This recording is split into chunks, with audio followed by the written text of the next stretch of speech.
So I'm really happy to share with you the Pyramid Lake Spiritual Healing Center. So what I'll do in our time together is I'll share a little bit of why or how it came about, what the actual healing center is. I'll share with you some of the current projects that we're working on, and then we'll talk about how you can help. But first, let me just share a little bit more about me. I'm Cherub, and I'm identify as a cis male, so my pronouns are he and him. As Doxy mentioned, I live in London. I was born in the United States, but I've been living in London for 30 years, so I'm a dual citizen American Brit. And in 2007, I discovered Burning Man, and I've been attending Burning Man ever since.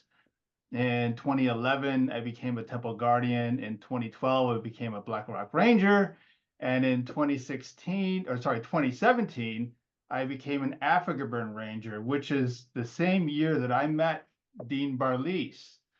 So Dean Barlees is a spiritual elder of the Pyramid Lake Paiute tribe. And one of the traditions that I think all of us should be really proud of that we developed is the Temple Guardians bring Dean in to bless our temple every year in Black Rock City as an expression of our respect and honor of the local indigenous people and the land, the ancestral land on which we make Black Rock City. I've been leading that effort, bringing Dean in every year since 2017, and just got closer and closer and closer personally with Dean to the point where last July at Dean's place, we created the Pyramid Lake Spiritual Healing Center. And, simply what that center is, it's the purpose is to support Dean in sustaining his work, sustaining his wisdom, his knowledge, his stories. And we created a video to introduce that concept to people, which I'll share with you now. We were created here from the dust and the dirt, from the mud of this land, Mother Earth. They said, you got to listen to the spirits when they come and tell you things. So that's what I did. Dean is a spiritual elder for the Pyramid Lake Paiutes. At Burning Man, we bring him in to bless our temple. My grandma knew I was different, two-spirited within the tribe. We were gifted teachers. We were the artists. We were the healers. People like Dean are far and few between anymore. All I knew about the local people was to be respectful and drive the speed limit. We have a lot to learn from the indigenous folks and from the Paiutes, getting more involved, helping connect communities.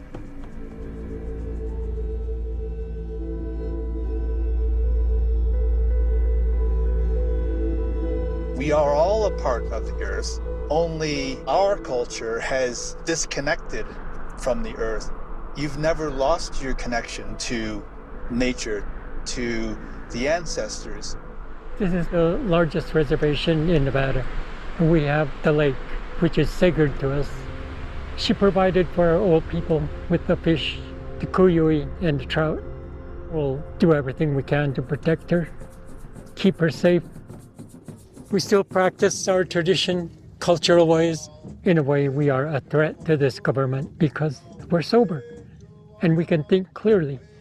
And then we fall on our spiritual ways, and that makes us even stronger. There's miracle that still happens. Before Burning Man even came, we went out with elders and said prayers out on the playa. I have that connection to the ancestors. We're always walking on their shoulder, and in time, my bones will turn to dust. There's ancient human remains still out there. We're trying to protect them. Having to hold our people in repositories for the name of science. People didn't understand how that affects us. To us, it's disrespectful to have those numbers, prison numbers, we call it. If we're going to learn as much as possible from you, Dean, we need to have you to be around for as long as possible. I've helped a lot of our own people learn. We're willing to teach, share our culture and traditions. Our people have lost touch with who they really are, but we also have young people that want to learn. Maybe they'll learn and help us one day keeping humans from destroying the earth. He's a Togo. He's a grandpa.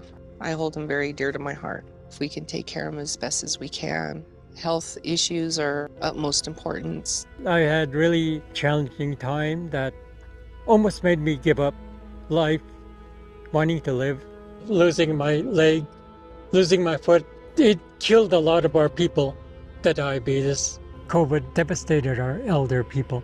Fluent speakers, the ones with knowledge, they're all gone.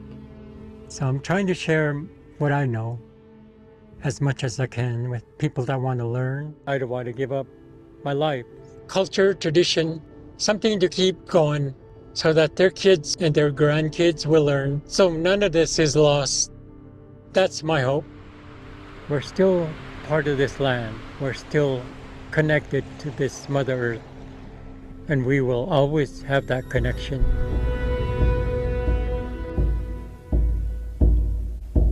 We're still here.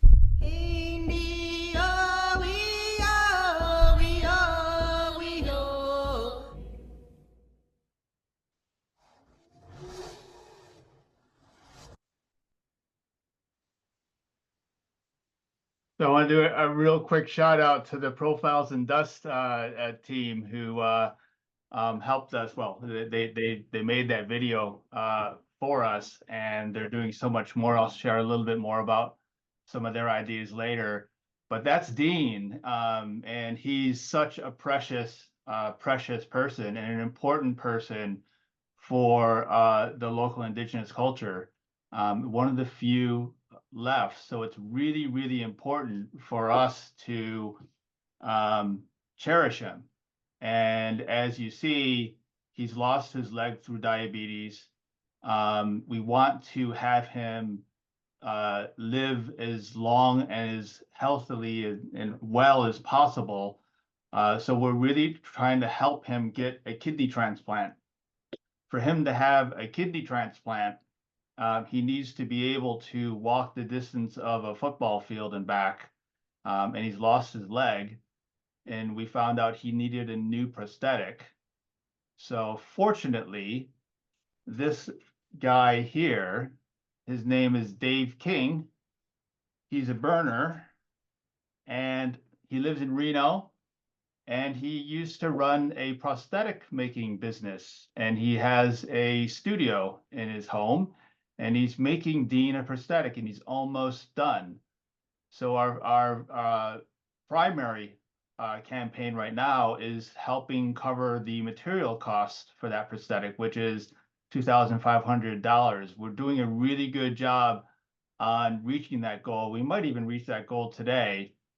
But that is our first priority is how do we support Dean in living as well and as long as possible, so he has as long time as he needs to share his knowledge with successors. Really linked to that is a walking path and community garden. So Dean has this vision, and he inherited his vision from his father of creating a walking path next to their home. So this is a drone photo of the property near Dean's house. Dean's house is up here in the upper right. And interestingly enough, the length of that area is about the length that he needs to walk to qualify for a kidney transplant. So we're combining that need with the vision of his father that he inherited to create a community garden and a walking path. And there's already a community garden in Nixon run by Susie here and Dehan, who are also burners. They're local tribal members who've been burning since the early 2000s with Dean.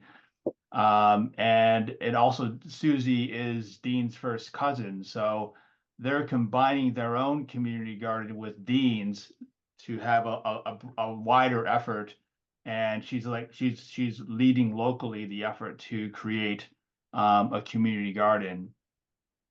And the last project I'll share with you is this vision of a video program. You saw the introduction video, but we're not going to stop there. We're going to be using that technology as a means to capture and share Dean's wisdom and other elders' wisdom, but starting with Dean, and also using that as a way of engaging the tribal community. One of the big issues that I think everyone is concerned about is that more and more people are disconnected consumers of content, focusing on watching your phone. And the ambition is that we change that so people are connected creators of content, and that we guide that content to be content that connects people to their elders and captures and shares their wisdom. So that's our ambition. And to give a little taste of what we mean, to show people what they can create, we created another video. Oops, clicked the wrong thing. Coyote, he baked the people. He made the mud and made them human form. So he'd put them in the fire and bake them to bring them to life. And he'd poke them in the belly to see if they were done. So the first ones he put in were white. The next ones he said, I'll keep them in a little longer. They kept yellow. The last one said, I'll put these in a little longer. So he burnt those. That's why you have the 4 people, black, red, yellow, white. So that's why we always say we're created from the dust and the dirt of this land.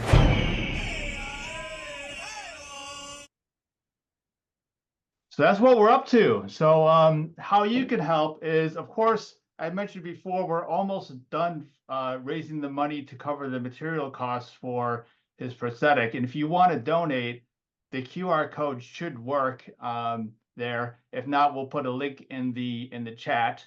You can help raise the rest of the funds for that prosthetic, and then help the community garden, then help the video program. If you want to volunteer your time, especially if you're in the area of Reno, we need all kinds of help, whether it be yard work, running errands, housework. He needs a personal assistant. He's so busy, he's having a hard time keeping track of his commitments.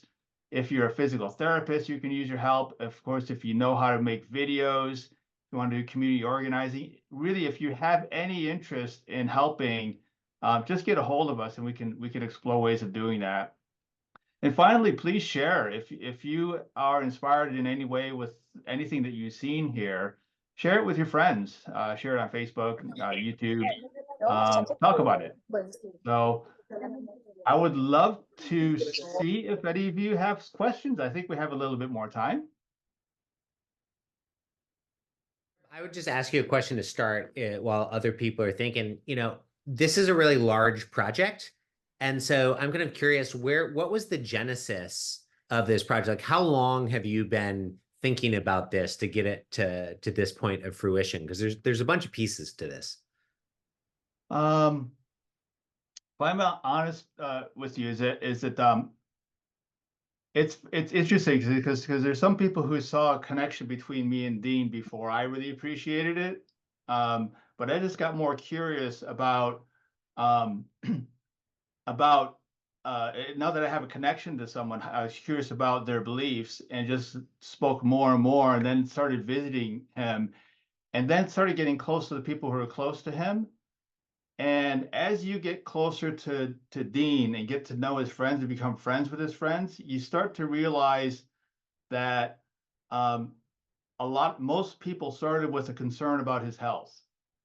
Like a concern that, like, are we doing enough to have this precious man be with us for as long as possible? So for me, I was undeniable that there's something that's drawing me to this guy. I have some ideas and concerns. So it was mainly kind of, admitting that this is strong enough that I need to have a conversation with him. But it's been brewing. It's been brewing since 2017, to be honest.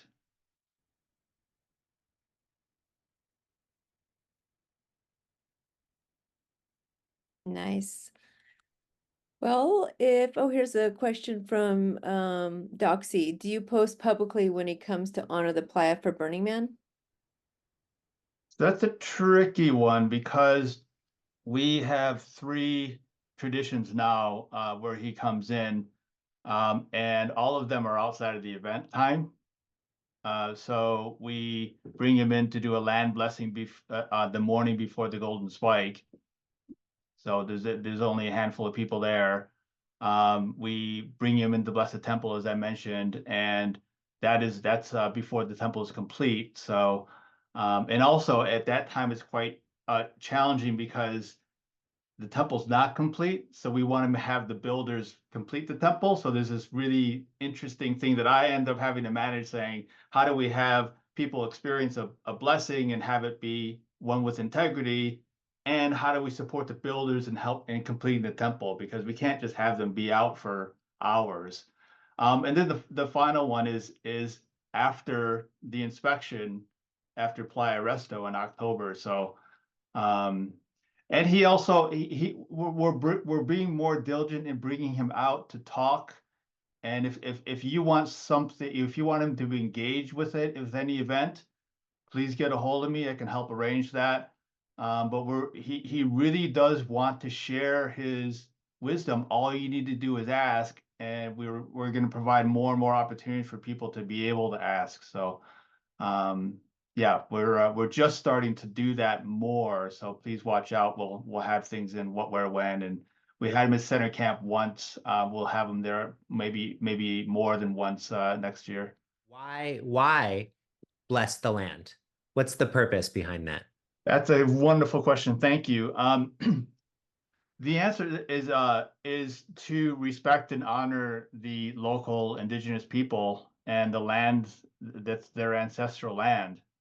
I'll tell you a little bit more uncomfortable things. Well, what is less uncomfortable is that Dean already goes out there and he integrated that going out with the Burning Man ritual. So we actually created a shared ritual. So he's including us in his own ritual. But the reason why he does it is because there's been scores of Paiute who've been driven out into the Black Rock Desert and killed, in the explorer days, and many of them have never been found. So that area is a site of lost, murdered indigenous people. So that's one of the reasons why he goes out there, is to take care of them. So it's important for us. It's not we want to do their religion thing. It's not an exclusive religion thing, as a lot of people say. It's purely to honor and respect the people who's were on their ancestral land. If you had a property for generations and generations and generations, the people visiting that property probably want to be respectful. So that's why we do it. Well, there's a handful of us burners who call the cyclones ancestors, and when they show up, we welcome them. I just wondered if he knows about that. Yeah, and the indigenous folks call them ancestors as well. Great. And Cherub, I'll ask you one more question, and then I think we're going to move on. I really love you sharing all of this. And, I know from my own experience working with the PLPT and other First Nations, is that I've oftentimes had to be I've gotten really humbled in some of those interactions. And I'm curious if there has been a moment or a big learning for you in this collaboration and what it's been like to work with Dean and the Pyramid Lake Paiute tribe. Well, when you shared that is the strongest thing that came is that we say as burners that we have a lot to say about radical inclusion. We have a lot to learn about radical inclusion from the Paiute. So Dean kind of spontaneously took me to a Sundance that no one knew was going on except the local people, and I was pushing him on his wheelchair. So I was the only non-indigenous person in that Sundance. And a Sundance is a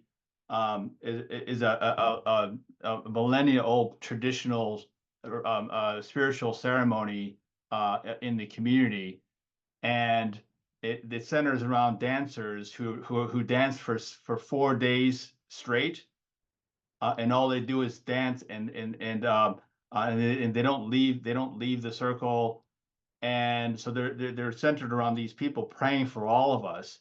And the experience that I had, so those dancers meeting my eyes, and you know how it feels when you are wholly welcomed, loved, and included.